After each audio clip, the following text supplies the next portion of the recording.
warahmatullahi wabarakatuh.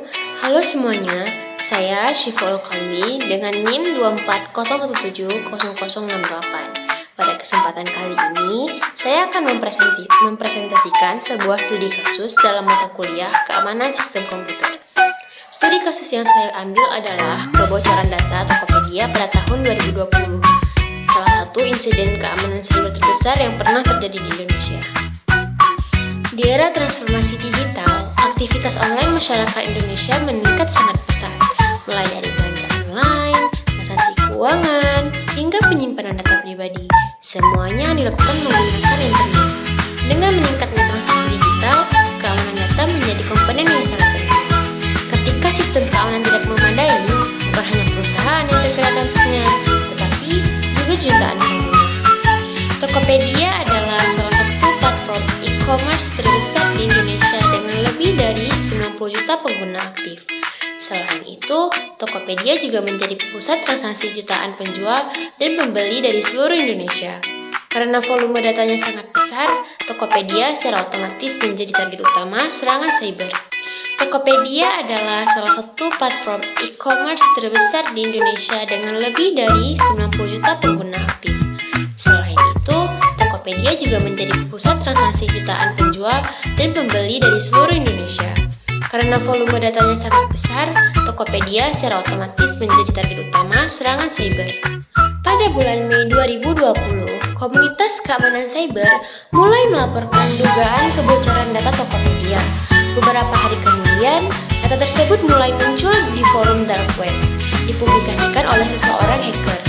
Jumlah data yang bocor mencapai lebih dari 91 juta akun pengguna, termasuk nama lengkap, email, nomor telepon, username, password yang dihash. Bahkan data tersebut sempat ditawarkan seharga sekitar $5.000 Amerika Serikat atau sekitar 70 juta rupiah pada saat itu.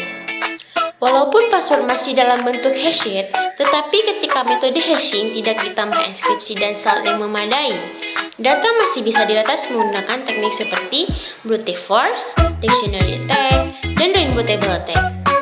Hal ini dapat menyebabkan akun pengguna diretas dan digunakan untuk penipuan online atau phishing. Yang kedua, pencurian identitas dan penyalahgunaan akun untuk transaksi ilegal. Selain itu, data nomor telepon dan email dapat digunakan untuk menyebarkan spam atau serangan scam. Meski tidak diumumkan secara resmi, para pakar keamanan menduga serangan melibatkan eksploitasi celah database, kemudian kemungkinan SQL injection, dan kelemahan pada sistem pemantauan keamanan. Selain itu, Tokopedia saat itu belum menerapkan multi-layer security secara optimal, yang artinya sistem hanya mengandalkan hashing tanpa perlindungan tambahan seperti salt hashing, inskripsi berlapis, dan sistem deteksi intrusi canggih. Berikut beberapa faktor penyebab kebocoran, meliputi proteksi password yang belum cukup kuat, kurangnya pemantauan intrusi secara real time, minimnya lapisan keamanan database, serta infrastruktur keamanan belum sepenuhnya mengikuti standar internasional. Bagi perusahaan, dampaknya sangat besar, meliputi dunia reputasi, kritik publik dan media, kewajiban melakukan audit keamanan total, dan tuntutan untuk meningkatkan perlindungan data. Meskipun tidak ada kerugian finansial langsung untuk pengguna, kepercayaan pengguna sempat turun drastis. Tokopedia kemudian melakukan beberapa langkah perbaikan, yaitu meningkatkan sistem keamanan server dan database, mewajibkan pengguna mengganti password, serta mengimplementasi sistem keamanan tambahan. Untuk perusahaan digital, berikut beberapa solusi penting antara lain yaitu inskripsi password yang lebih kuat seperti Bcrypt atau Argon 2, kemudian sistem multifactor authentication atau MFA. Yang ketiga, firewall dan IDS atau IPS yang aktif 24 jam. Selanjutnya, penetration testing dan audit keamanan rutin. Dan terakhir, kebijakan incident response plan.